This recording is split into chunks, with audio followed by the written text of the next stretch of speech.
In this video, I'm going to show you how you can stop alerts or pop-up notifications from Chamet app. So if you've been receiving a lot of notifications or alerts from Chamet app, the best thing to do if you no longer need them is to go ahead and put an end to these notifications or to these alerts.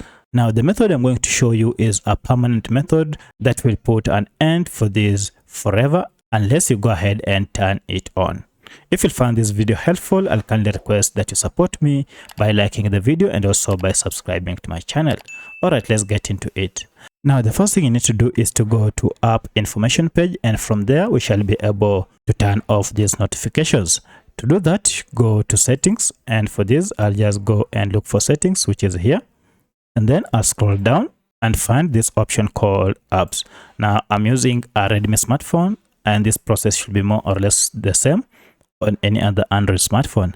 From this, look for this option called manage apps or any other related word, and then tap on it to open or to list all the apps that you have on your smartphone. Now from here, proceed and look for your app, and look at that, my app is here. If you can't find your app, you can use the app search option here and you'll be able to see your app.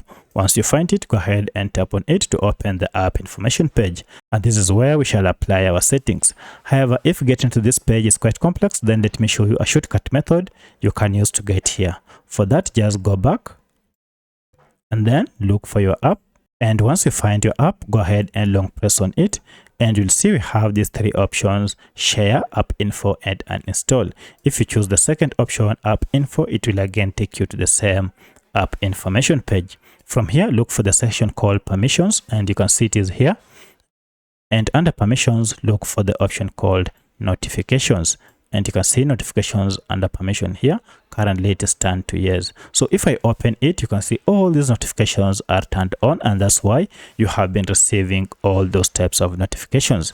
To put an end or to stop them, just go ahead and turn off this show notifications option, and this will go ahead and turn off all the other Chamet notifications. At this point, you will never again receive any pop-up notifications unless you go ahead and turn on these again. So that's how you can permanently turn off pop-up notifications from your Chamet app. If you have any other question, kindly let me know in the comment section. Otherwise, thanks for watching, and let's meet in the next video.